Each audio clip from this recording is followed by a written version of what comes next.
So this morning we want to start straight away with the teachings. I have 3 sessions, and then we go get into lunch. I want to start my first session by making today a better tomorrow. That's what I want to title it. And so we have made it a little bit easy for you. So we have printout sheets, notes like that I have done that we're going to give out, and then you can just fill in the missing words as I go along and take those notes back home with you. That will make it easy. So it will save you from writing terribly a lot, but so you can listen more. So making today a better tomorrow. So there you are, you're getting your sheet.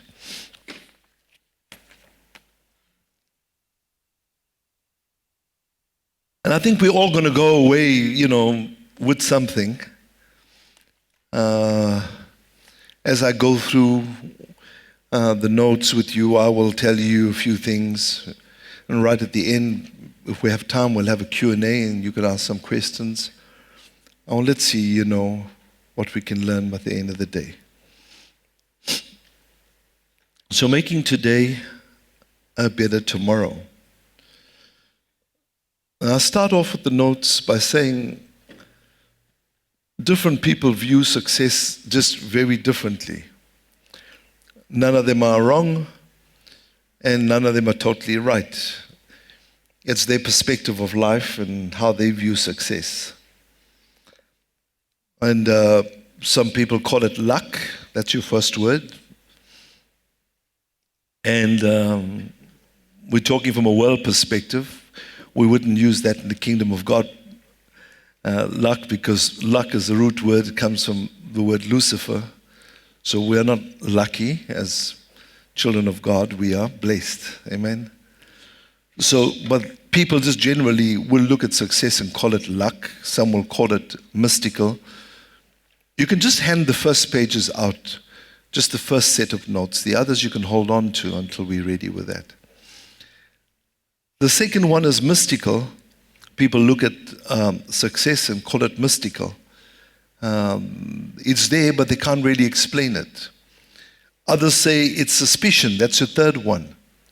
So if you just got your notes now, so it's number 1 is luck, number 2 is mystical, number 3 is suspicion. Then the fourth category of people would say, well, listen, in order to really be successful, you've got to have just this one ingredient, and that's hard work. That's your fourth one. And they say, well, hard work will bring you success.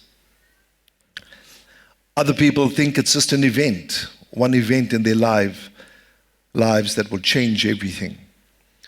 Others still think it is, they just look at success and they envy it. They can't touch it, they see others have it, and they just envy it. That's your sixth one. Your seventh point is people think success is in the future.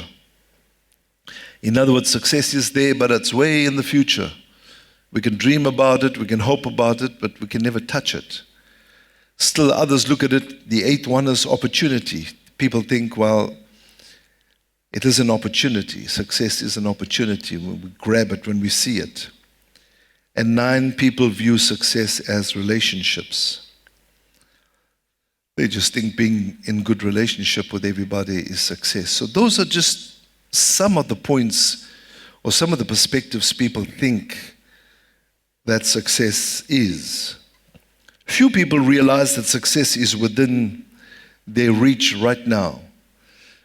That means there is a group of people, and this group of people think, hey, we can reach success now. The secret of your success is determined now. Now, these are the steps you're going to take for success. I want to agree with the last group of people that think that success, we can reach it right now. And we can start making it our aim and our goal, and we can start gravitating towards that. So the secret of your success is determined by your daily agenda. That's the secret of your success, is determined by your daily agenda. Most people underestimate today and overestimate tomorrow. My success agenda is determined by, number one, and if you're taking down notes, I'd just encourage you to complete it so that at least you can take it home and make reference to it, is the daily decisions I make. That's your roadmap to success. The daily decisions I make. Every decision will count.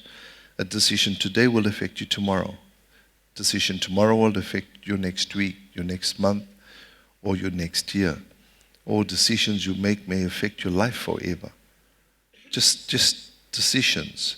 A robber deciding to rob a bank, he's hopeful and he wants to get away with it, but his agenda may be spoilt and he gets arrested and he goes to jail for the rest of his life.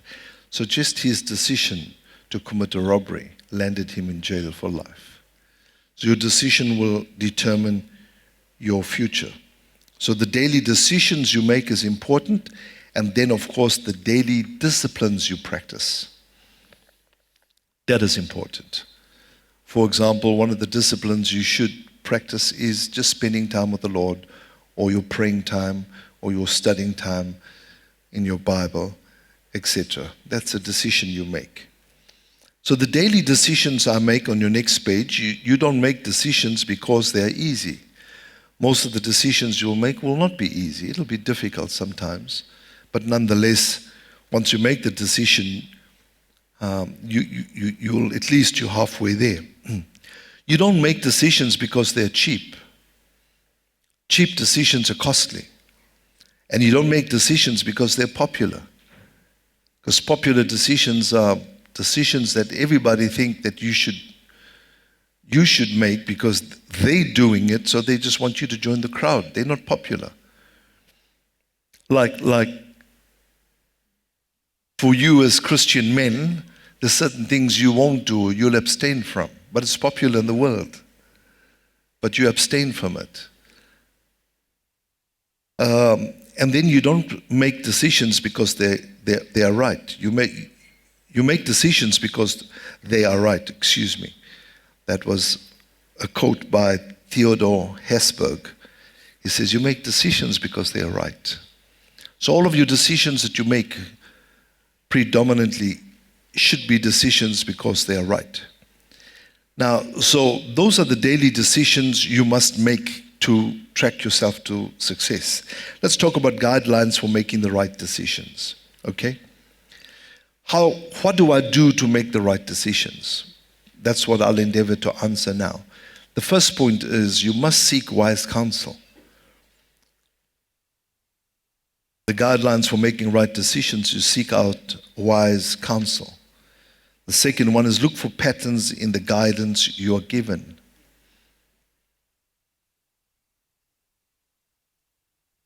Number 3, the Bible is a good roadmap. Gives you lots of answers for life.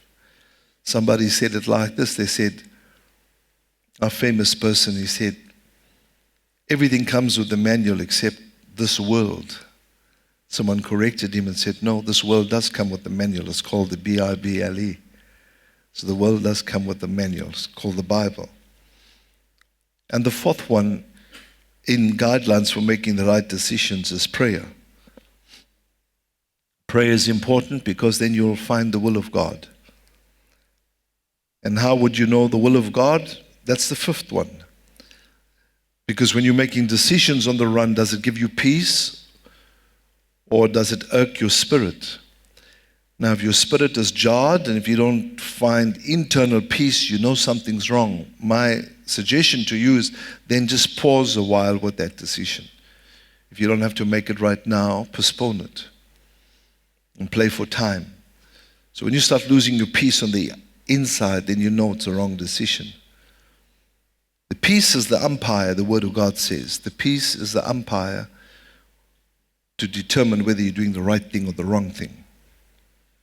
So when you are about to do something, whether it's right or whether it's wrong, not necessarily evil, you have a number of alternatives, but as you're making those decisions, when you lose your peace, you know it's not God's will for you. Might be God's will for somebody else, but not for you. So let that be kind of your guideline for the future. Let it be your umpire telling you, okay, it's all right. I have the peace of God. Your head may be spinning as long as your heart is at rest. Are you with me?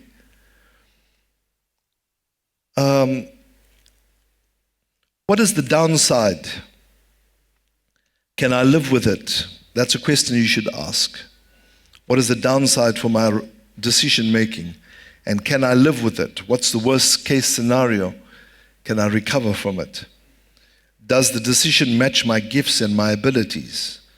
So whatever decision I make, does it match my gifts and my abilities? And I think the seventh point, if I may just venture out to say this, I think sometimes just having friends or people around your life just talking you into doing something that you're not familiar with or you're not an expert at can get you into trouble. Because there's something they know with something that you don't know. And they'll talk you into it. But the thing is, it's not part of your gifts and it's not part of your abilities. And if it's not part of your gifts and your abilities, then you don't have the passion. And you won't love automatically what you're doing. And part of enjoying life and enjoying your work is loving what you're doing. So the daily disciplines that I practice, common denominator for success is forming the habit. That's the key word there that's left out. You can write that in. Is forming the habit of doing things that failures do not like to do. Forming the habit of doing things that failures don't like to do. Everyone wants to be thin, but not everyone wants to diet. Everybody wants money, but not many people want to work hard. I can also add to that, everybody makes money, but not everybody saves money. Well, that's true. Saving is a discipline. It is. Lots of people like a nice yard or garden, but few people like pulling out weeds. So discipline is the means to getting what you really want, even when you don't want to do the things necessary to get it. Does that make sense? All right. So we're going to talk about the two pains in life. The pain of self-discipline is but the reward of daily progress. And the second pain is the pain of regret, increases with missed opportunities and age. So the pain of self-discipline and the pain of regret. Hard work, the accumulation of the easy things you didn't do when you should have. What we do on some great occasion will depend on what we already are and what will be the result of the previous years of discipline. In other words, in an accumulative type of way, all of the disciplines over the years that you think, hey, why did I, struggle on and plod on? Is it really helpful? Yes, it is, because later on in your years, you'll find you don't struggle with those things. You just know, I do these things and they work. And they brought you to where you are. Note, we do on some great occasion, or what we do on some great occasion will depend on what we already are, and what we will be is the result of previous years of discipline. The confession of the playwright Oscar Wilde, the gods had given me almost everything, but I let myself be lured into long spells of senseless and sensual ease. Tired of being on the heights, I deliberately went into the depths in search for a few more new sensations. What the paradox was to me in the sphere of thought, perversity became to me in the sphere of passion. I grew careless of the lives of others. I took pleasure when it pleased me and passed on. I forgot that every action of the common day makes or unmakes character, and that therefore what one has done in the secret chamber, one has someday to cry aloud from the housetop. I ceased to be lord over myself. I was no longer the captain of my soul, and I did not know it. I allowed pleasure to dominate me. It ended in horrible disgrace. That was what Oscar Wilde said, and I think it's a mouthful for all of us to kind of contemplate on that. Daily decisions equal goal setting.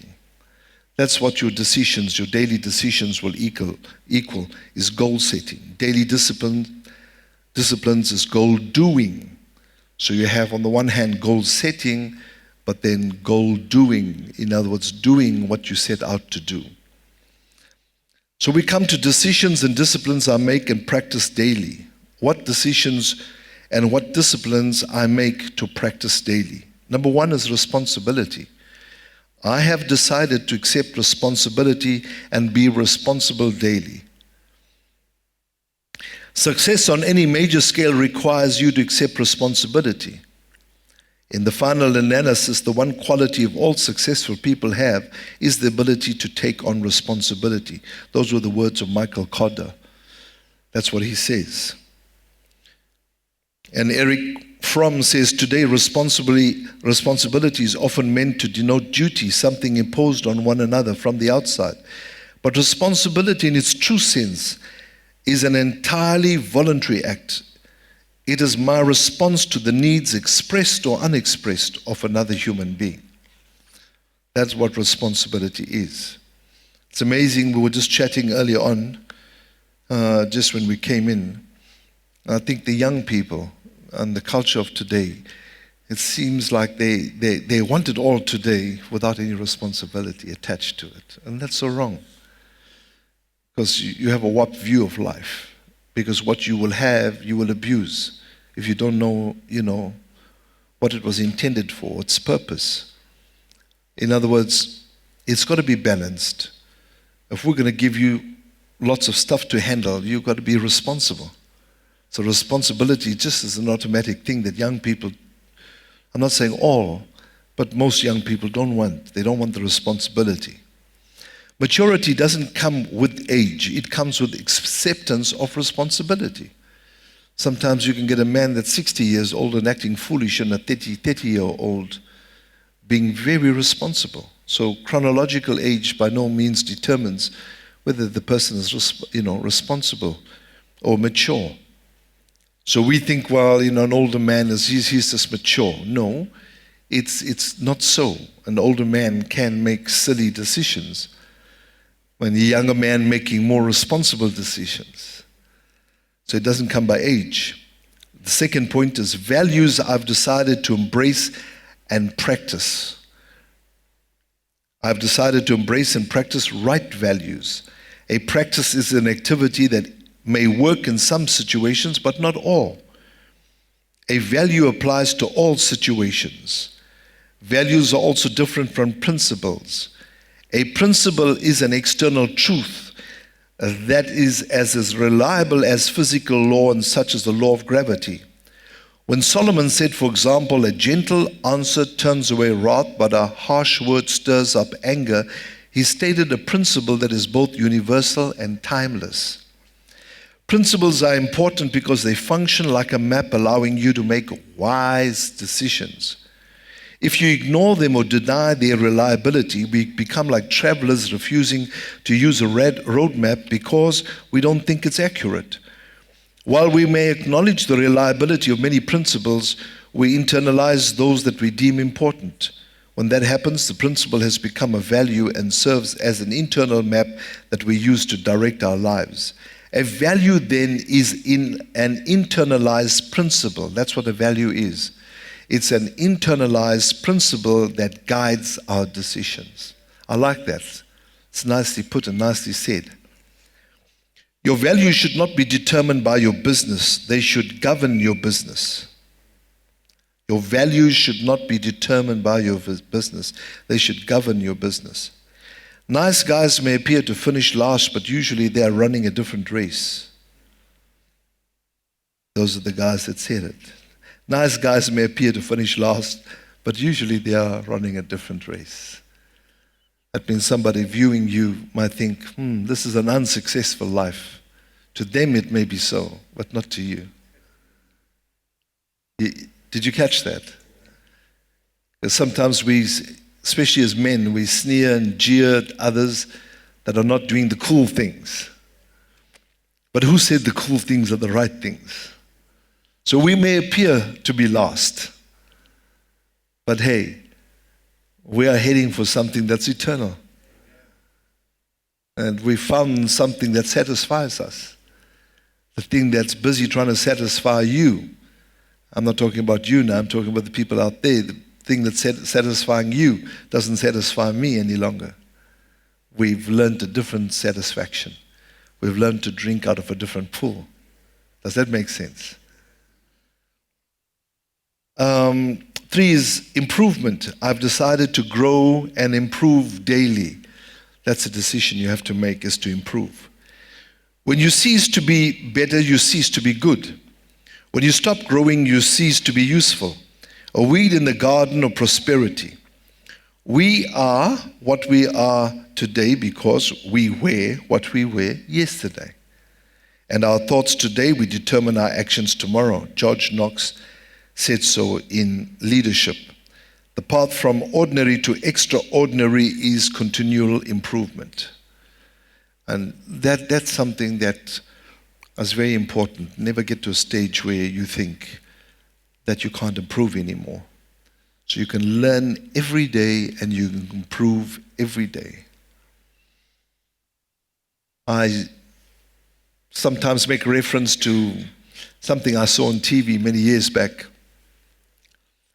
was an elderly gentleman that bowed, and he was a master swordsman in Japan. He was 79 years old. And they asked him, what is the secret of your success? And he says, the secret of my success is my grandmaster. And he gave the name of his grandmaster. And how old was his grandmaster? 94 years old. And he said, for all of the years that I've learned how to use the sword and the skills, I learned from this man, and I'm still learning. At 79, that was his words. He said, I'm still learning. At 79. And I thought that was just such a nice way of him putting it. That at 79, he was still learning, yet he was a grandmaster. So I think that is a nice cue for us to take, is that we're also in that category. And also have that mindset that we're always learning. All right, so Charlene Armitage taught life goals are reached by setting annual goals. And annual goals are reached by reaching daily goals. And daily goals are reached by doing things which may be uncomfortable at first, but eventually will become habits. And habits, gentlemen, are powerful things. Habits turn actions into attitudes, and attitudes into lifestyle. For many years now, I've set, number 1, these are the goals that you should set. Number 1 is intellectual goals.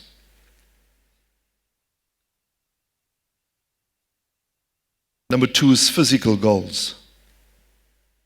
They're not very easy, I must say. But you've got to plod along. Don't be hard on yourself when you fail. Just keep on doing it. And then spiritual goals.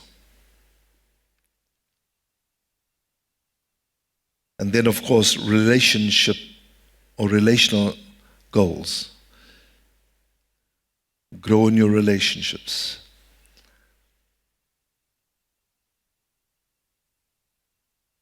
In other words, people that were your friends cannot remain your friends any longer, because that's where they want to stay. So you've got to dump the turkeys. Start flying with the eagles. Find a new set of friends that will take you further and higher, make you think differently, or challenge you to come out the box. Nothing wrong with those friends. We don't want to be critical about them. They were good for a season.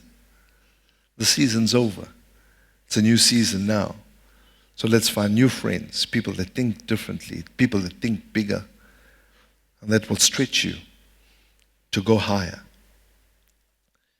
And let's talk about the improvement insights. Don't be afraid to admit you were wrong. It proves you were wiser today than you were yesterday. You will never, number 2, you will never change your life until you change something that you do daily. And the third one, you cannot manage what you cannot measure.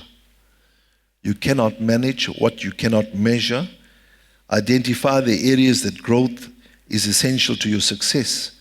And then, of course, the fourth one is set realistic expectations for your improvement. Don't be unrealistic.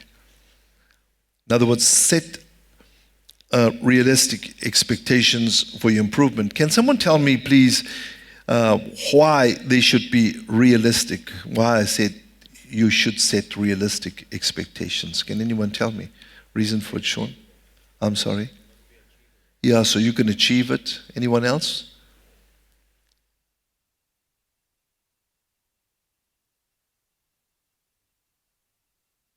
Yeah, that's true. So the two answers we got were correct, but I just want to add to that why you want to set realistic goals and realistic expectations is that then you can cope with the disappointment factor. If it's too unrealistic and you don't reach it, then you keep on dropping the ball and keep on failing, and you think, what's the use? So if it's realistic, as you said, it's achievable. When you achieve it, it puts an oomph in your spirit and says, okay, I've done that. Now I can go for the next one. That's why it's got to be realistic. So I work on the same principle as people who train horses. You start with low fences, easily achieve goals, and work up. It is important in management never to ask people to try to accomplish the goals they can't accept. Ian McGregor said so. The fifth one is continual improvement is essential for continual growth. One of the greatest paradoxes of success, the things which got you there are seldom the things which keep you there. The things that got you there are seldom the things which keep you there. The sixth one is motivation gets you started. That's the big word, motivation. Motivation gets you started, and habits keep you going.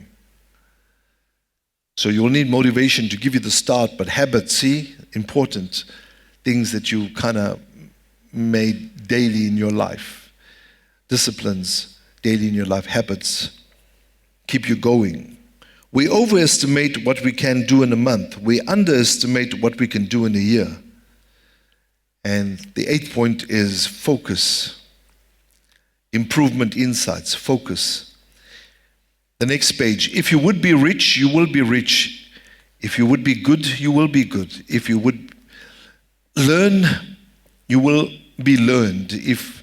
But wish for one thing exclusively, and don't at the same time wish for 100 other incompatible things just as strongly.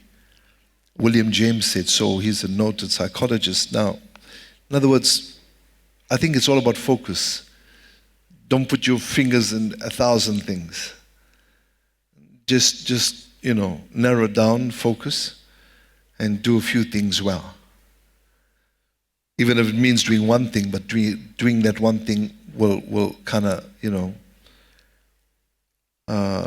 bring you some type of revenue because you're doing it well. Spend 80% of your time working on your strengths. Spend 80% of your time working on your strengths. 2 weak areas that will hurt you, self-discipline and attitude. 2 weak areas that will hurt you, self-discipline and attitude. Ask this question continually. Is what I'm doing today getting me closer to my goal tomorrow?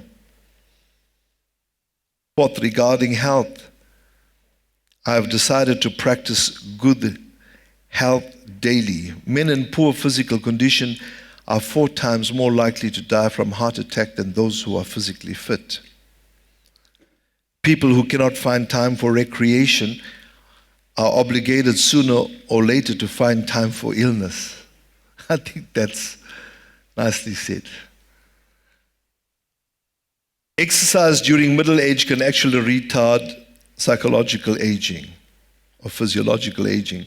Activity seems to lengthen life maybe 1 or 2 years. We can expect that for every hour you are active, you will get to live that hour over, and possibly 2 more on top of that. That's what these gentlemen have said. The fifth one is relationships. I've decided to invest in healthy relationships daily. There is a law of relationship that says every person is merely 4 people away from other humans on earth. Think of that. This simply means that you know Bill, who already knows Judy, who knows Charles, who knows anyone else who would ever want to know. You're already networked with the entire world. A Socrates rule of human behavior. Over time, people come to share reciprocally similar attitudes towards each other. And then we'll go to relationship questions. Always start a relationship by asking, do I have an ulterior motive for wanting to relate to this person? Is my caring conditional? Am I trying to escape something? Am I planning to change the person? Do I need this person to help me to make up for the deficiency in myself? If you answer any of these questions, yes, leave the person alone. He or she is better off without you. Almost all of our sorrows spring out of the relationship with wrong people. Every day of his adult life, Ben Franklin set aside the time to examine two questions. The morning question was, what good shall I do today? And as we come to the close of this session, the evening question was, what good have I done today?